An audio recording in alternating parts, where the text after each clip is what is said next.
Morning, welcome to Medicine Grand Rounds and happy graduation day for our medical students. Today it's really my pleasure to introduce one of our own, Kara Goss, as she presents Grand Rounds for us. Kara is a graduate, summa cum laude of Baylor University at Waco, and then undertook her medical school in Houston in the international track at Baylor College of Medicine. She then was a medical pediatrics combined program resident at Indiana University, and then undertook pulmonary and critical care fellowship at IU as well.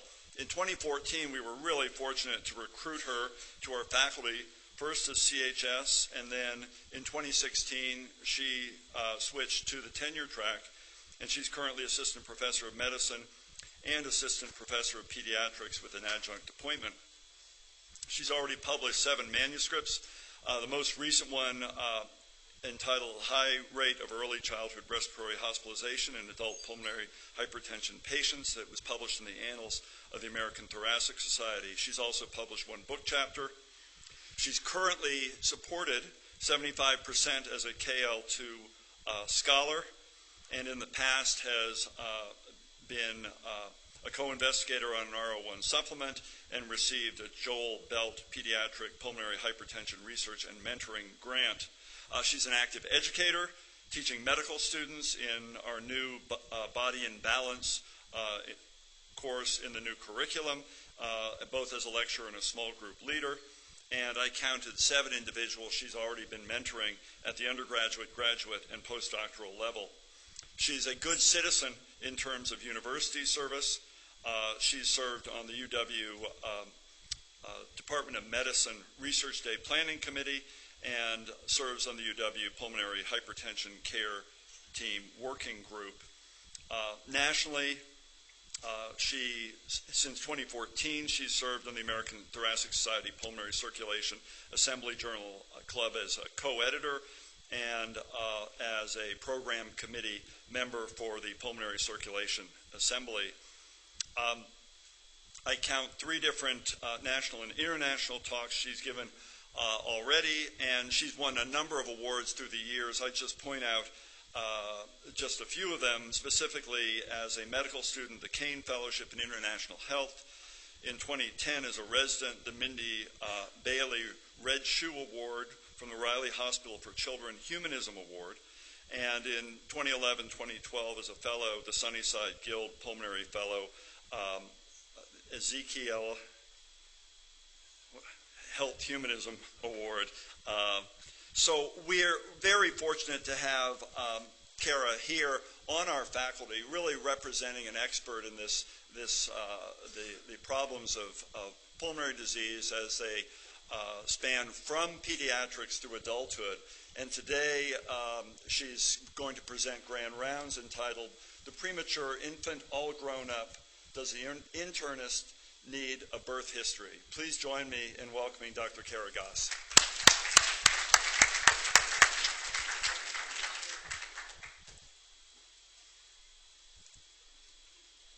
So I'm curious, for those in the audience, by a show of hands, how many of you are like me and have ever looked at, seen, heard about infants who are born significantly premature and wondered, man, that's a really tough start to life. What happens to these infants when they grow up? Anybody?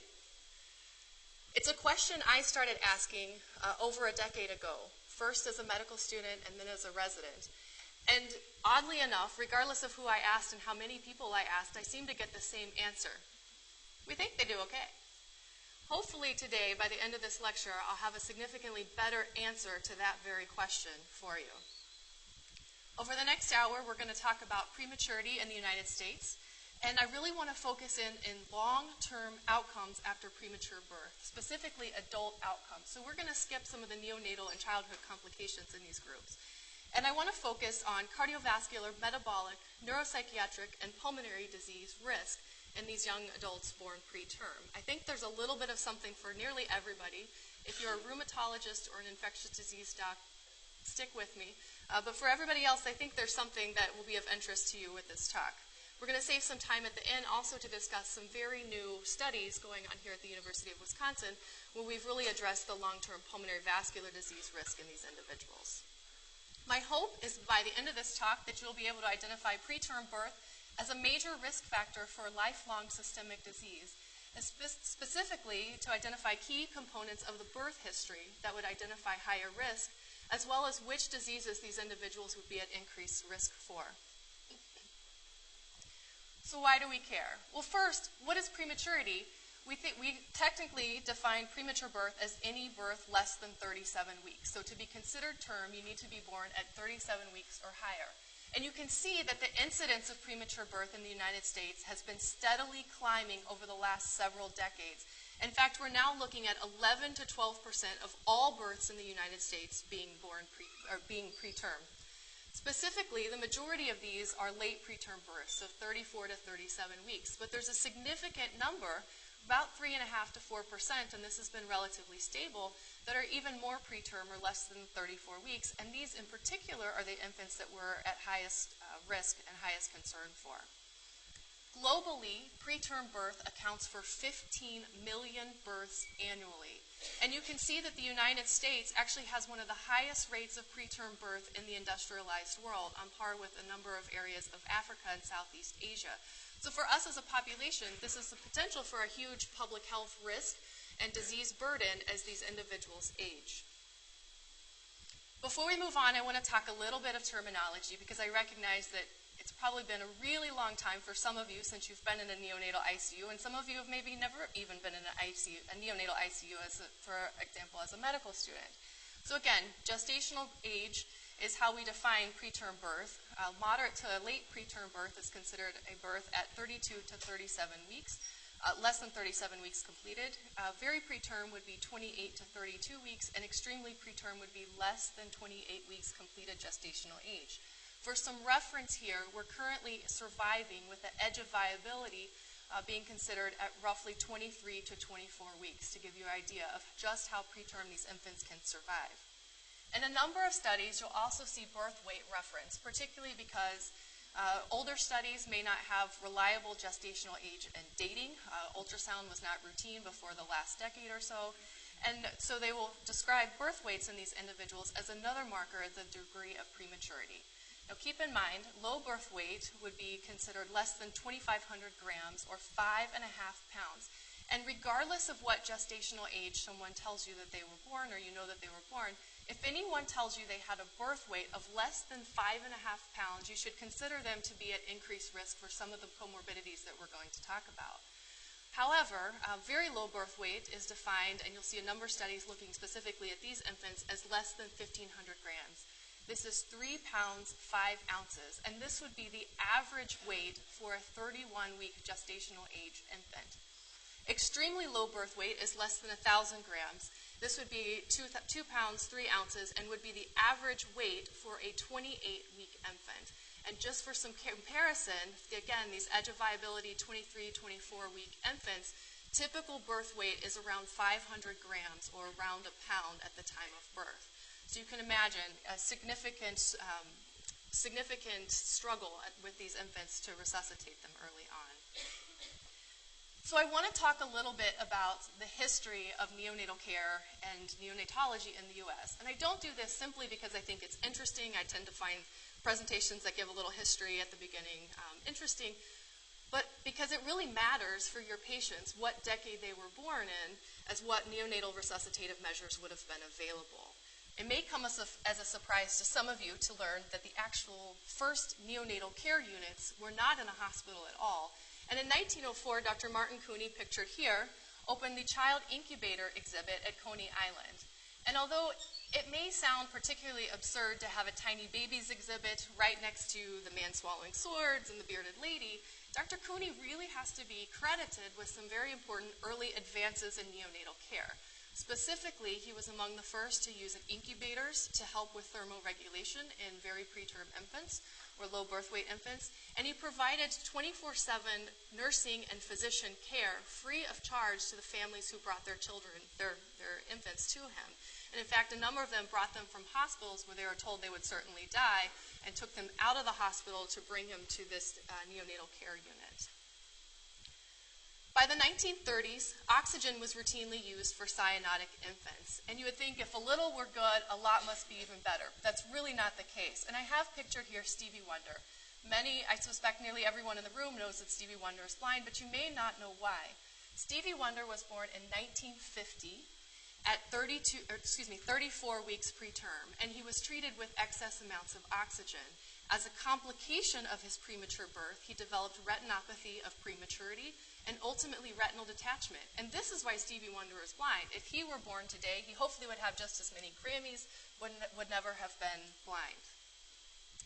The field of neonatology really developed in the 60s. So the first neonatal ICU opened at Yale University in 1960, and the following year was the initial use of ventilators for respiratory distress syndrome. So these extremely preterm infants who were needing additional ventilatory assistance.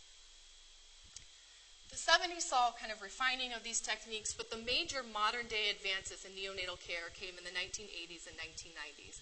And the biggest breakthrough of the last several decades has been that of surfactant.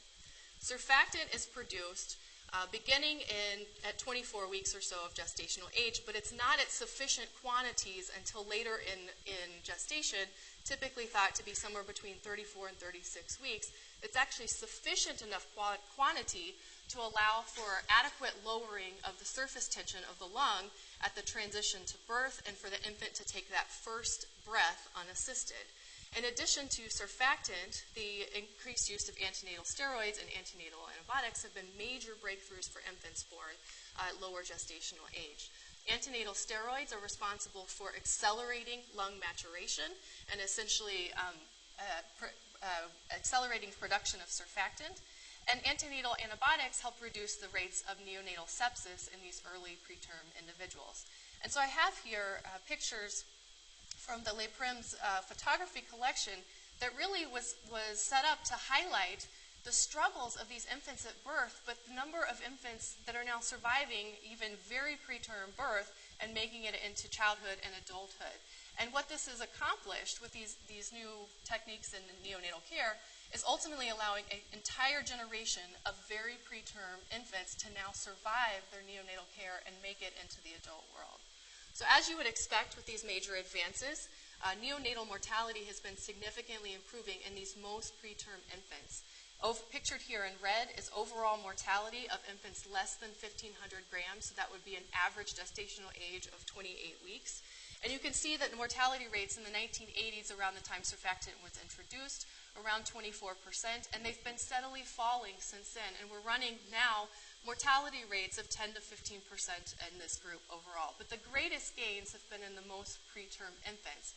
And when I see this, you have to stop and think, these guys are making it through the neonatal time period. They're surviving their NICU days, and they're leaving the hospital. So guess what? Now, several decades later, they are making it into your clinics, whether you know it or not. So I want to shift gears now, with that in mind, and talk about long-term outcomes in these individuals. And we're specifically going to focus on some adult complications that we believe that these individuals are at increased risk for. We're going to start with cardiovascular outcomes. And when I think about cardiovascular outcomes and comorbidities, the first one that comes to mind is hypertension. This has been studied in a number of well-designed trials and cohort studies, and now in meta-analysis. You can see over a dozen studies that are included here. In this case, in the meta-analysis, the average gestational age was 32 weeks, so these aren't even our most severely affected preterm individuals, and they were assessed on average at approximately 20 years of age. So they're relatively young, and yet, despite this, a significant number of them have hypertension. Average systolic blood pressures are about 4 millimeters mercury higher, diastolics about 3. But you can see, again, these are 20-year-olds. They shouldn't be developing hypertension at all, and even these mild increases from a population-based risk can lead to major increased disease down the road. If we pull out the largest study in this meta-analysis, it's a study of over 300,000 men who were being conscripted for military service between 1973 and 1981. And the thing that's interesting to note from this group is that when they stratified these by gestational age, those who were at the lowest gestational age of birth, 24 to 28 weeks, had the highest risk for diagnosis of hypertension. In fact, 1.9 times higher risk for the diagnosis of hypertension than those who were born at term. So this is, again, a significant increase in potential morbidity long term. I want to point out that really the cohorts that have been studied are quite young, and we don't have a lot of long-term data in these guys. Another group from Oxford has recently looked at cardiac MR function in this group. And certainly if you think about hypertension, we typically wonder, do they have LV hypertrophy? So it seems like a reasonable question. And this group at Oxford completed cardiac MRI in 102 preterm-born individuals who had an average gestational age at birth of 30 weeks, and they were assessed at the age of 25. So again, fairly young group overall. They were compared to term-born young adults, shown in green, and adults born a decade older but still born at term in red. And so you can notice here that left ventricular mass on the y-axis is significantly higher in those who are born preterm, so a significant degree of LV hypertrophy. They also looked at measures of contractile function, and even though ejection fraction, cardiac output, stroke volume were preserved and normal in their group of preterm individuals, when they looked at peak strain rates in these individuals born preterm, they were lower, suggesting a component of contractile dysfunction following preterm birth. And that was apparent both in systole and diastole. This group went on to speculate that based on the degree of LV hypertrophy they were identifying on cardiac MRI, this would correspond to a greater than 50% increase in the long-term risk for later cardiovascular events. So again, young group that's being studied. What do we know about cardiac events, coronary artery disease specifically in this group? Well, the answer is not a lot, unfortunately, because the majority of the cohorts that have now been followed prospectively are in their late 20s, early 30s at oldest, because it wasn't until the late 70s, 80s that people really thought, hey, these guys are starting to survive. We might ought to know what happens to them after they leave the NICU. So to answer the question about coronary artery disease, I have this study regarding specifically low birth weight individuals because it's the best surrogate, essentially, that we have of preterm birth in this case. And in this case, over 10,000 men who were born from 1911 to 1930 in England were assessed and were compared for their birth weight their weight at birth compared to their risk for coronary artery disease in adulthood. And what you can see here is those that were born low birth weight, or less than 5.5 pounds, had a significantly higher 1.5-fold increased risk for death from coronary heart disease before the age of 65. So again, this idea that these premature infants are likely at increased risk, although we don't have those studies yet to confirm that. Okay, so in summary, long-term cardiovascular complications or comorbidities that are possible after premature birth. We know that there are increased risk for hypertension as well as left ventricular hypertrophy. That's fairly well demonstrated. We suspect, based on the low birth weight data that we have available in older cohorts, that they're also at increased risk for coronary artery disease. And also from low birth weight, we suspect that there are increased risks for chronic kidney disease, although currently the data in adults born preterm is mixed and the numbers are relatively small. It hasn't been well studied in adults specifically. I'd like to move on and talk about some of the long-term metabolic outcomes after premature birth. So just like we've talked about LV hypertrophy and hypertension, you think then that is there an increased risk for cardiometabolic disease after preterm birth? And for this, we turn to a Finland cohort that was born from 1985 to 1989. They were assessed with an average age of 23 years, again, a young cohort, and they divided their cohort into two groups. First, those who were born early preterm at approximately 32 weeks, and those who were born late preterm at approximately 36 weeks. Early preterms in black and the late preterms in the hash lines here. And what you can appreciate, I hope, is that there's a gradiated response here, but those who are early preterm have a 2.7-fold increase in the incidence of hypertension, 2.2-fold increase in obesity, 3.7-fold increase in metabolic syndrome, and a 13.6-fold increase and fatty liver as defined by a fatty liver index greater than 30. So a number of cardiovascular risk factors that these individuals are at increased risk for. Certainly if we see this, you might wonder, well, what about diabetes? And it turns out that there are increased risks for diabetes as well. This is a Canadian cohort that was studied birth years 1977 to 1982, and they were assessed at around 32 years of age. They had a history of preterm birth of, on average, 27 weeks. And you'll note that the extremely low birth weight group, graphed on the left, has significantly higher rates of prediabetes, dysglycemia, and type 2 diabetes. So again, major potential cardiometabolic risk factors here. And not surprisingly then, this correlates the risk for diabetes with the degree of gestational age, similar to what we've seen with hypertension. So this was a Swedish cohort of over 6,000 individuals who were born in the first half of the 19th century that were surveyed later in adulthood. And when they went back and asked history with regards to gestational age, those who were born less than 32 weeks were 2.8 times more likely to have a diagnosis of diabetes, with that risk going down as they approached term birth cohort. One final comment about metabolic risk factors. The other disease from a metabolic standpoint that these individuals are likely at risk for is osteoporosis. And this is kind of scary. So these individuals were assessed at an age of 18 to 27. This should be when they are achieving peak bone mineral density, and all underwent DEXA scans. And the very low birth weight, on average around 29 weeks gestation, who are pictured in the dark gray, have lower Z-scores and bone mineral density scores than those who are born preterm. And essentially, the entire histogram is shifted to the left. So this suggests that they're hitting lower peak bone mineral density, which would also suggest that they're at increased risk to develop overt osteoporosis as they age.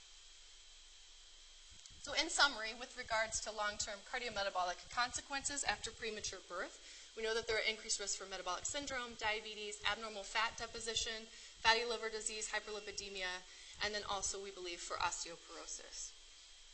With regards to long-term neuropsychiatric outcomes, there's a number of potential comorbidities, but in the interest of time, I'm not going to go through all of the data in detail. I do want to point out, from a neonatal standpoint, they have an increased risk for cerebral palsy, developmental delays, hydrocephalus, blindness, deafness, but these are not the patients that you're going to miss in an adult clinic. They're going to come to you with those diagnoses, and it's likely going to be obvious that this is a complication of preterm birth. However, even those who don't have significant neonatal comorbidities as a response to their early injuries are at increased risk for adult complications. So things that we see in this group, with regards to socioeconomic status, they typically achieve lower educational levels overall, lower high school and college graduation rates, as well as an increased risk for attention deficit hyperactivity disorder, depression, and other psychiatric illnesses, as well as stroke. Okay, I'm a pulmonologist. I saved the best for last. So long-term pulmonary outcomes in adults. So obviously, the major comorbidity that we worry about in these neonates is that of bronchopulmonary dysplasia within the neonatal time period. This is Thomas, who, although there are no medical diagnoses as part of this photography session, he was listed at born at 23 weeks. He's shown here, probably 2 or 3 years old, still wearing oxygen. So I would suspect that he carries a diagnosis of bronchopulmonary dysplasia. This is a diagnosis that's given clinically and really is based on the persistent need for oxygen that is no longer appropriate for their gestational age and their prematurity. So typically is assessed around 36 weeks. This is associated with a significant arrest in alveolar and vascular development on path, although generally speaking, these infants don't get any sort of biopsy. Like I said, it's a clinical diagnosis. So this would be a normal lung architecture for a 38-week-old infant who died from a non-respiratory death, and you can see normal alveolar structure. In the setting of those born severely preterm, 23, 24, 25 weeks, they actually haven't begun to develop alveoli. So the potential for gas exchange is very difficult, and circled here on the slide is actually, these are terminal respiratory bronchioles. These are essentially the stems without any grapes on them yet, okay? So to think about having adequate gas exchange in an infant with this premature of lungs that are supposed to be developing in this time, At a time point, we're putting them on mechanical ventilation, treating potentially infections and things like that. These individuals, infants, are at a significantly increased risk for long-term respiratory disease. And in fact, if you look at pathology from those who are diagnosed, particularly with severe bronchopulmonary dysplasia, they have quite abnormal alveolar architecture. I know you guys aren't used to looking at lung slides, but this actually looks a lot like what we see in adults with emphysema. And within this circled area here, we have an alveolar airspace that should have many more septations like some of the surrounding areas of lung. And instead, there's an oversimplification and an absence of septal division, similar to what we see in emphysema. So these survivors of bronchopulmonary dysplasia, we know have lower FEV1s, and these groups have been very well studied from a lung function spirometric standpoint over the years. Those who are born and diagnosed with bronchopulmonary dysplasia typically have FEV1s that run in the 70 to 80% predicted, and they track there quite well over time. The reason that they track there over time actually is because at the time of, from the time of birth until approximately age 5, the alveolar development is really growing quite rapidly. And so the lungs are growing by increasing the total number of grapes on the stem, essentially, total number of alveoli. And after the point of approximately age 5, the alveolar development stops, and the remainder of the growth from the lung is actually somatic growth with the individual. So whatever their FEV1 is, percent predicted at the age of 5, is likely what it will be by the time they're 25. We think that lung growth ends by about 25, and then at that point, lung growth slowly declines as a factor of aging. And so in these individuals who have a history of bronchopulmonary dysplasia, we'd suspect then they reach lower adult lung volumes and slowly decline over time, such that they're at increased risk for the development of symptoms and truly overt disability, for example, the diagnosis of COPD and so forth. But unfortunately, this doesn't extend simply to those with a history of bronchopulmonary dysplasia. So this is a study that looked at adolescents and adults who with an average birth weight or average gestational age of 27 weeks. And the controls here are pictured in red. Preterms without a history of bronchopulmonary dysplasia are pictured in blue. And preterms with a history of bronchopulmonary dysplasia are pictured in green. And what I think you can notice, these are z-scores for FEV1, I think you can notice is that first, the numbers are relatively flat over time. So again, this idea that what you have by age 5 is what you're going to have. But also that there's a significant degree of overlap between the two groups. So that really it's not just those individuals who have a diagnosis of BPD that are at increased risk. And this has been analyzed in a number of studies, and this is a meta-analysis essentially confirming this idea that premature birth is, in and of itself, regardless of a history, even without a history of bronchopulmonary dysplasia, is associated with lower FEV1, roughly on average about 10% predicted, 10% lower than what would be predicted based on appropriate age norms of height and ethnicity. So we know then that adults born preterm have lower FEV1s, more respiratory symptoms, more airflow obstruction, and not surprisingly then, a number of them are more likely to be diagnosed with asthma. A large registry study looked specifically at this in adults, again, and found that particularly those who were at lowest birth weights and lowest gestational ages were more likely to be prescribed asthma medications well into adulthood, although they didn't find that same association for those at higher gestational ages at birth.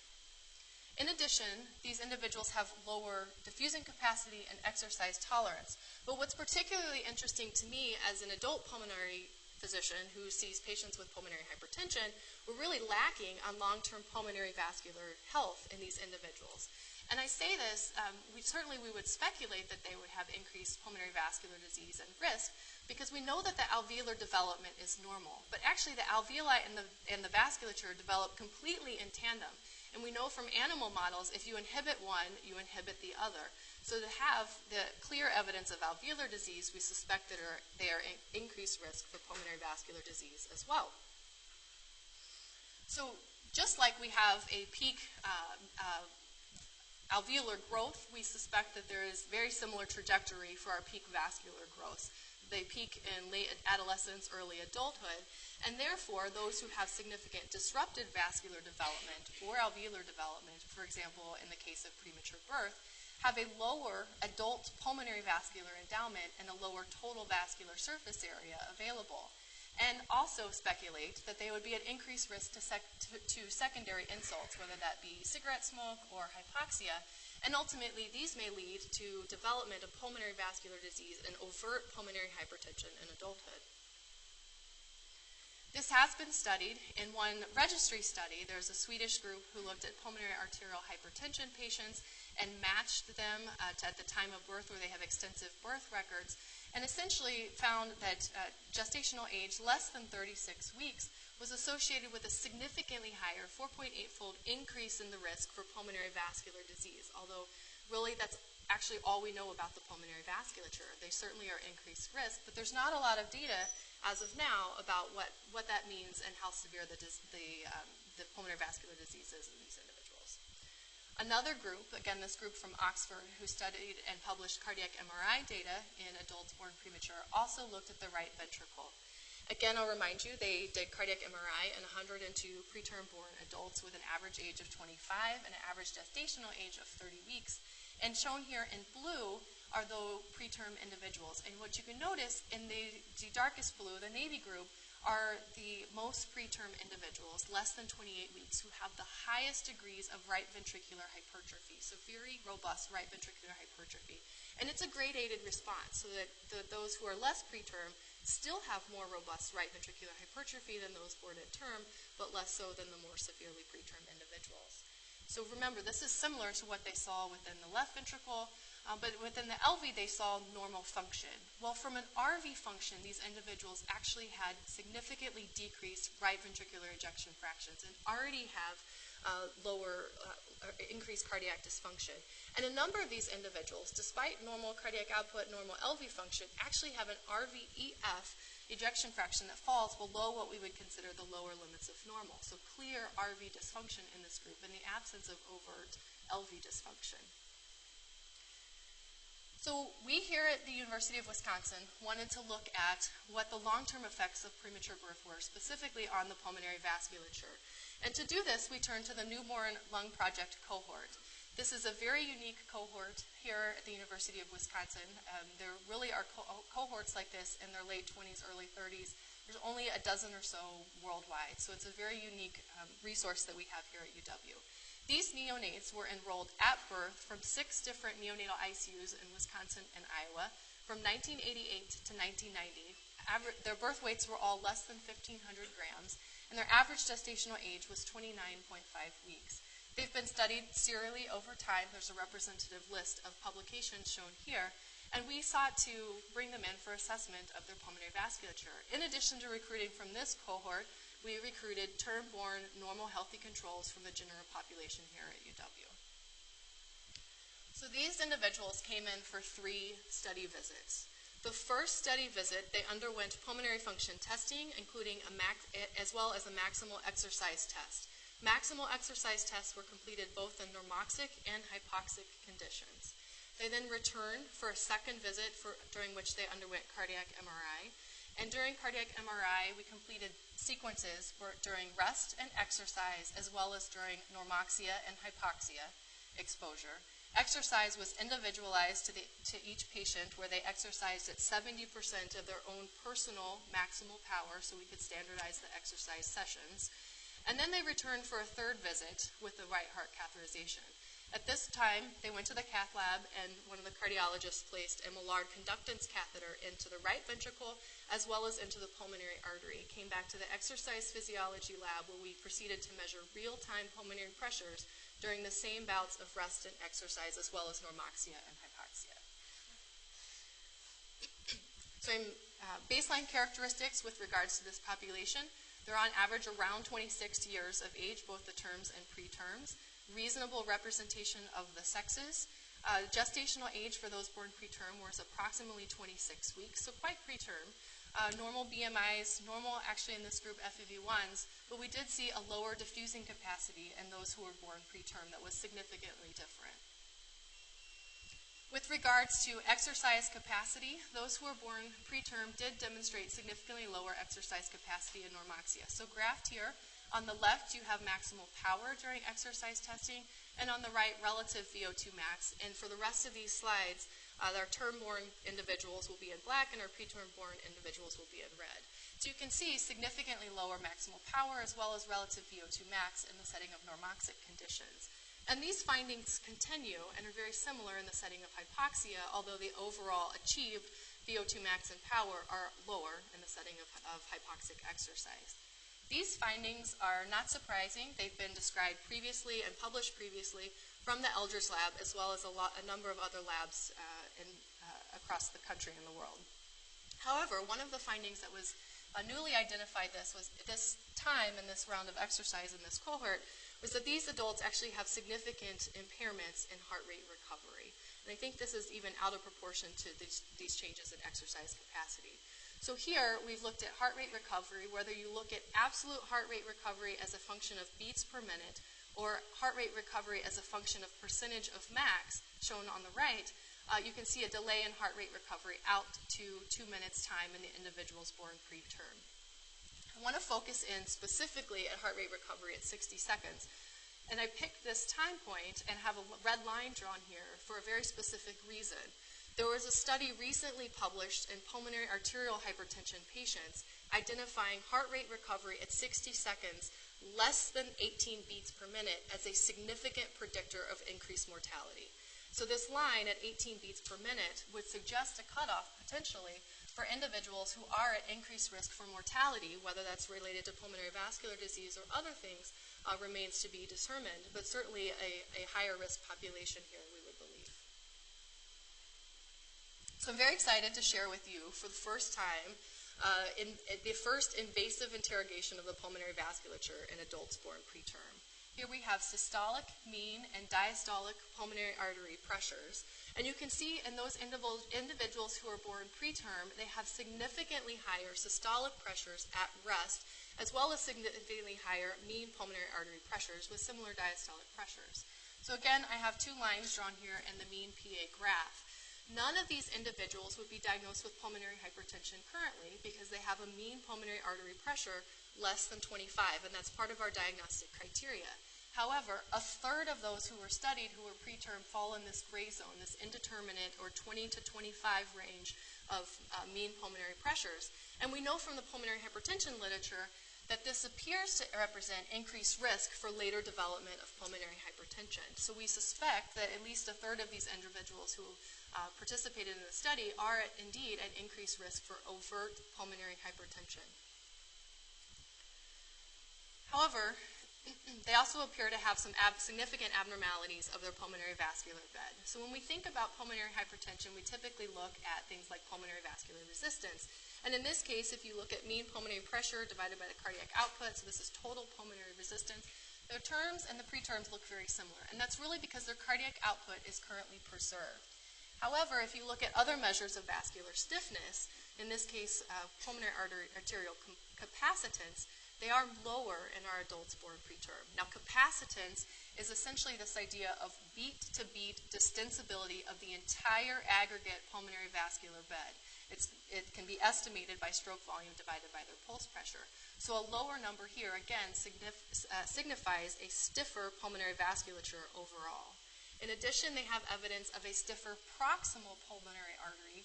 We looked at the essentially beat-to-beat distensibility or fractional area change of the main pulmonary artery, and this number is lower as well. So again, consistent with this idea of a stiffer pulmonary vascular bed overall.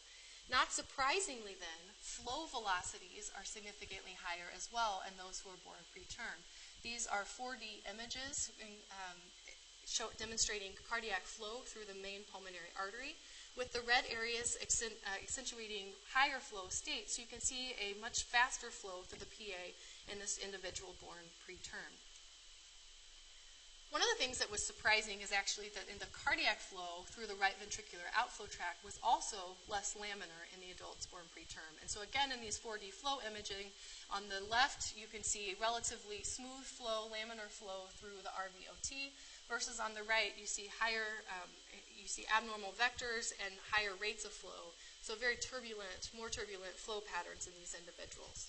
This was one of our preterms who had higher pressures.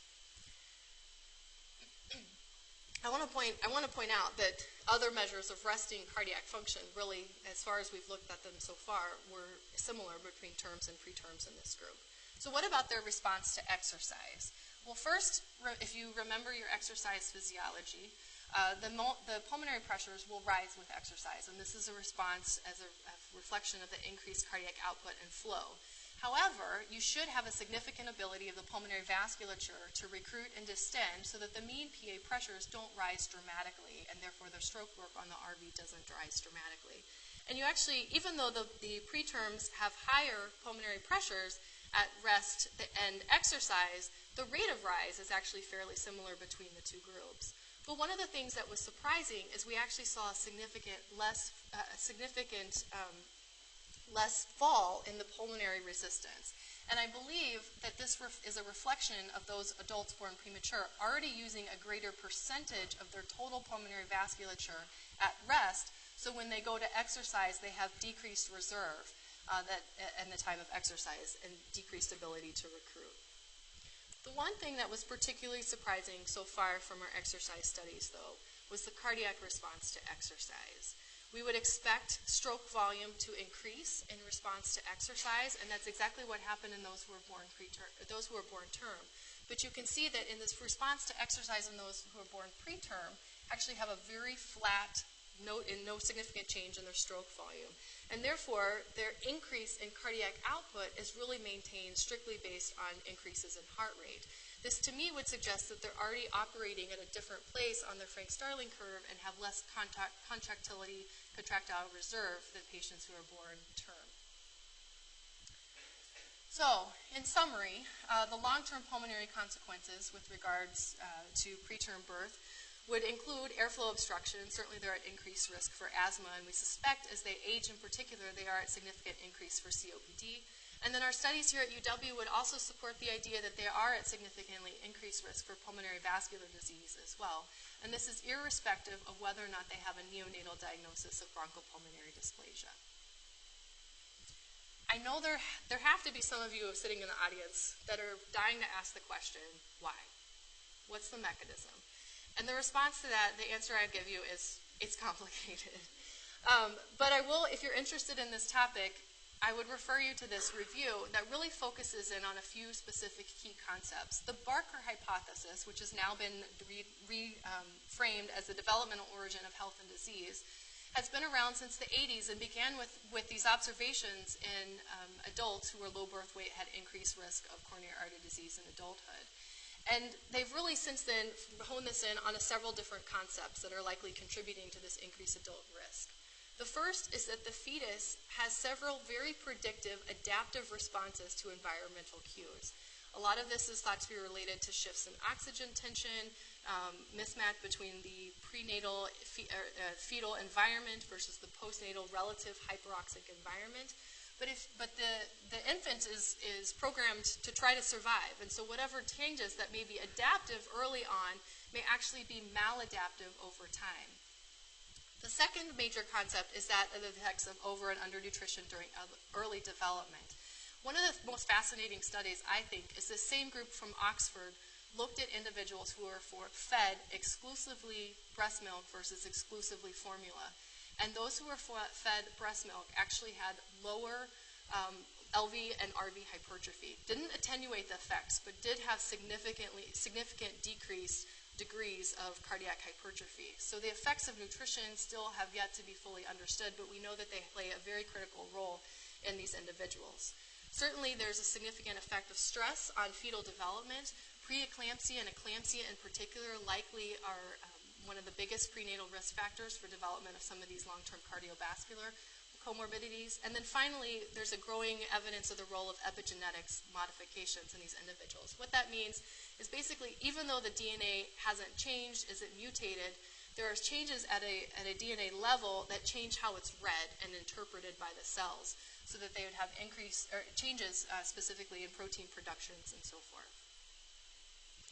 So how do you get at identifying the high-risk patient? Well, I'm curious of everybody sitting in the room, who's even thought to ask before now? Have you asked an adult patient, hey, what was birth like for you? Were you born preterm? Anybody ever? No, I'm serious. Has anybody ever asked this question? That's what I was afraid of. And I think from a patient perspective, these guys, they don't think that it's particularly relevant because A, nobody asks, and B, they've been told, well, we think you do okay. So they likely will not offer this bit of information to you either. So as far as identifying the high-risk patient, important questions to ask are, obviously, were you born preterm? If they say yes, how premature? Did they go home on oxygen? This is really just a reflection of whether they are at increased risk overall, had a complicated neonatal course. If they don't know the answer to that, I may ask what their birth weight was. And then for me, from a pulmonary standpoint, I frequently ask about hospitalizations in childhood because those with recurrent respiratory infections in childhood are likely at increased risk overall for COPD and some other respiratory complications. But in order to get the answer to these questions, you have to, A, think to ask. Now, do I ask everybody in clinic? No. And I'm clearly aware of this topic. But I would encourage you to ask people who are younger, particularly under the age of 40, so were born in the late 70s or earlier, and have atypical risk factors or lack of risk factors for the disease that you're studying. So if you're seeing them in hypertension clinic, they're young, 20, 30-year-old, and they don't have your typical risk factors, it's worth asking. Because again, we're talking about prematurity being 1 in 10 births in the U.S. right now. Maybe I've convinced you that these individuals are at increased risk. So now you're hoping I'll tell you what to do about it if you identify them. Well, unfortunately, there really aren't any guidelines for screening adults born premature. This is a big black box. And I say this in part because there actually aren't even good national guidelines for how to screen the children who are born preterm. So nobody knows exactly what to do with these individuals, but I think as they continue to age and our abilities to care for them in the neonatal time period and continue to improve, this has the potential to become a long-term public health issue. Finally, everything I just told you may not even matter in another couple of decades. This is the first artificial womb. So this may end up being the next big revolution in neonatal care. Yet to be determined, but this was published just last month in Nature. This is essentially fetal ECMO. So lots more to come on that, I'm sure. So in summary, I want you to recognize that premature birth increases the risk for cardiovascular disease, specifically hypertension, LV hypertrophy. We suspect that these individuals are at increased risk for coronary artery disease and chronic kidney disease as well. They certainly, from a metabolic risk standpoint, have higher rates of metabolic syndrome, diabetes, NASH, and osteoporosis. From a neuro standpoint, more attention deficit hyperactivity disorder, depression, stroke risk. From a pulmonary standpoint, asthma, COPD, and pulmonary hypertension. And the risk really does correlate inversely with gestational age, but hopefully you took from these graphs too, there's no safe preterm age, that even those who are mildly preterm do have an elevated risk compared to those who are born at term. With that, I'd like to say a huge thank you to a number of people, Dr. Marlo Eldridge in particular, who's here and is the PI for the cardiac MRI right heart cath studies that I have presented, and there's an entire row of the lab members here, Greg, Arish, Rudy, Kristen, Santosh, Jacob. All of these guys have been instrumental in this work, and a number of collaborators who have participated as well. And with that, I'd say thank you, and take any questions you guys have.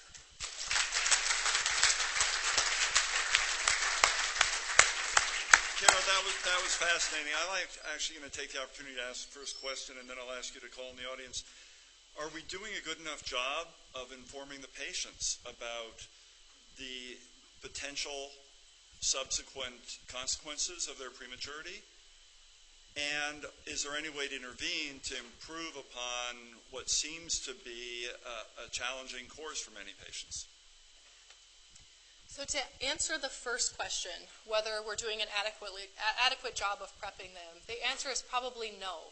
But let's think about this if you're the patient, the baby, or more importantly, the parent. You're being told that your child is at imminent risk of death, essentially. And they have a very traumatic initial entry into the world in the sense these infants are usually cared for in a NICU until approximately what it would have been their due date. And so by the time they're leaving, to convey the degree of risk that they have 20 years from now, 40 years from now, any parent is going to say, whatever, just get me home. So I think we miss that opportunity. And particularly by the time they leave the pediatrician's office, it's probably buried somewhere in their list of problems, and no one's thinking to inform the adult physician taking over. And therefore, if we're not asking and we're not increasing that awareness in patients, I think we're missing that opportunity.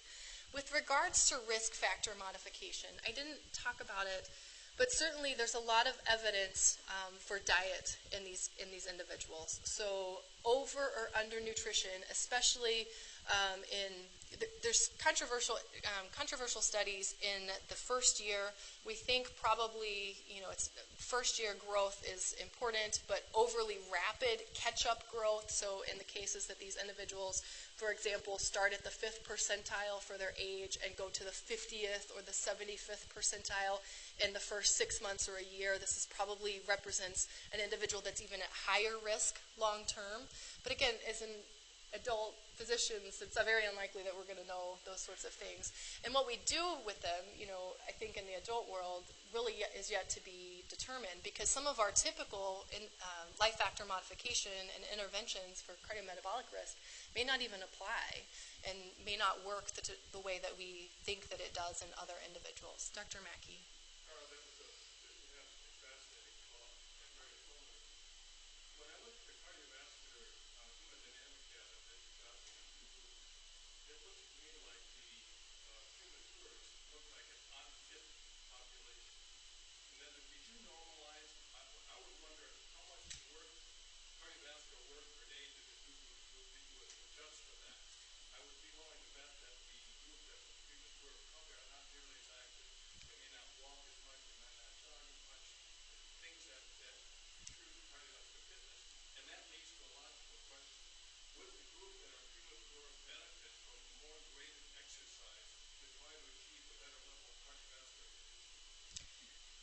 So this is an interesting question. I think one of the things that was surprising to us as we met a number of these individuals coming in for testing, you would be surprised at the number of our former preterms who were high school athletes.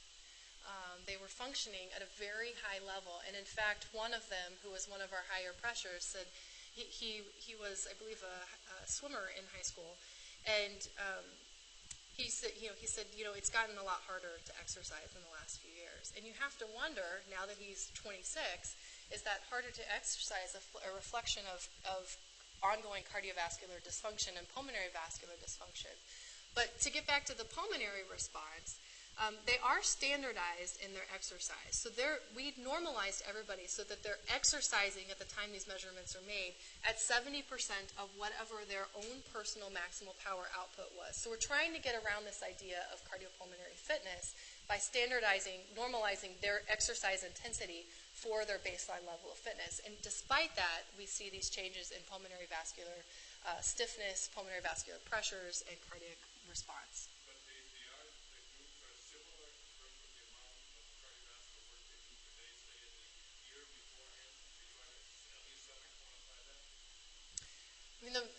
We do have, we've done some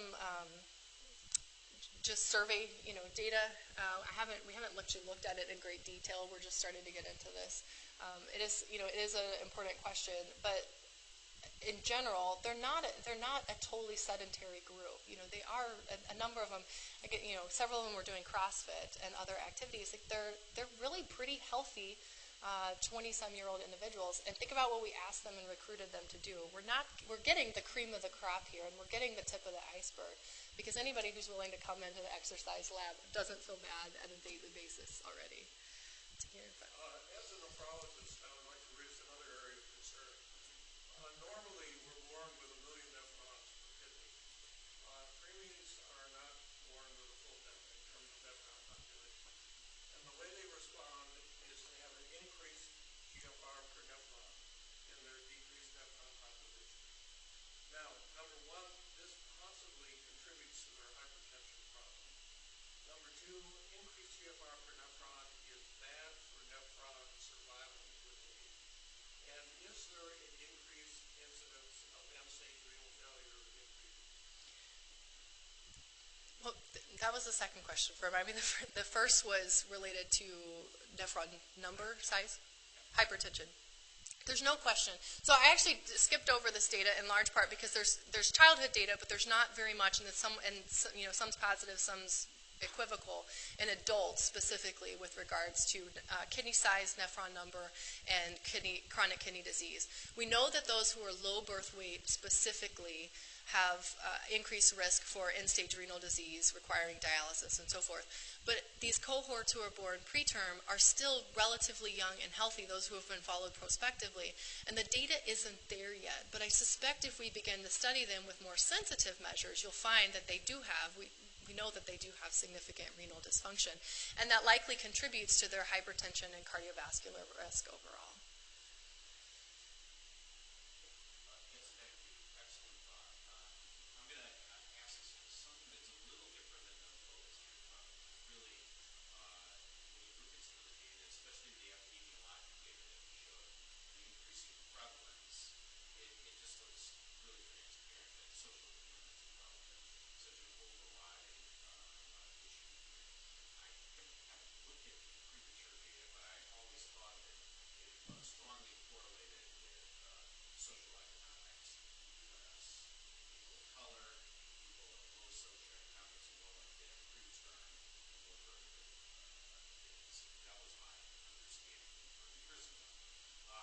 So then, if you look at that list, other than the cardiopulmonary, longer-term outcomes in adults that were premature, so many of those correlate with really socioeconomics like metabolic syndrome. And you can almost see if the mother had many of those, as is oversubscribed in lower socioeconomic settings, then the child may have many of those just because of the environmental exposure.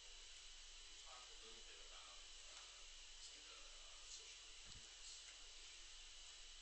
Sure, the question is, can I talk a little bit more about some of the social determinants, particularly because lower socioeconomic status frequently corresponds with increased risk for metabolic syndrome, other cardiometabolic risk factors, and we know that premature birth rates are higher in socioeconomically disadvantaged individuals. So that is true.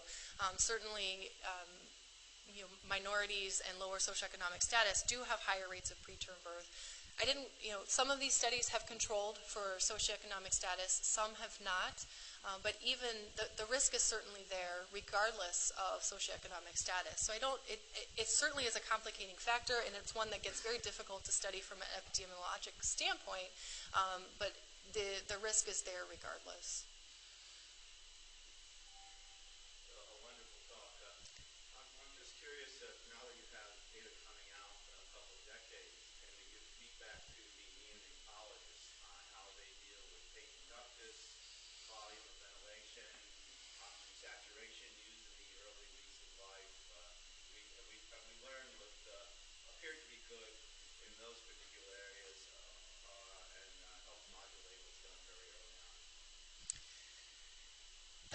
The question is, can we give some feedback to our neonatologists on early care practices? And it's a hard thing to do. We have the Newborn Lung Project cohort currently has about 260 individuals that we have we believe have active contact information that we've been recruiting from for these studies. But those that we've actually have data for is 9 to 10 individuals. So it's a very small subset of this original cohort that we brought in. So to try to think about, and we do have full access actually to the birth records. In fact, the file cabinets are showing up in the lab next week, I think I heard. So we do have all of this. We do have all of these records, but to begin to tease out those sorts of risks, if the odds ratio for development of XYZ in the setting of an early versus a late PDA, it's incredibly complex epidemiologic investigation to try to undertake. So I don't think we're quite there yet, but certainly that potential is there.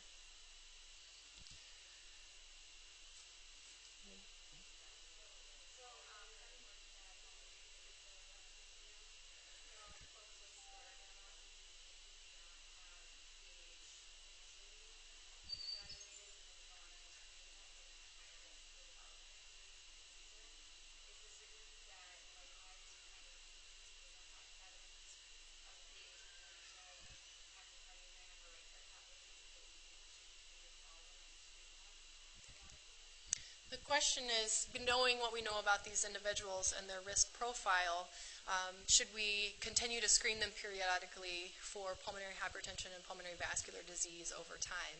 And this is, like I said, this is the first study to do an invasive assessment of the pulmonary vasculature in these individuals, and we have a very small N.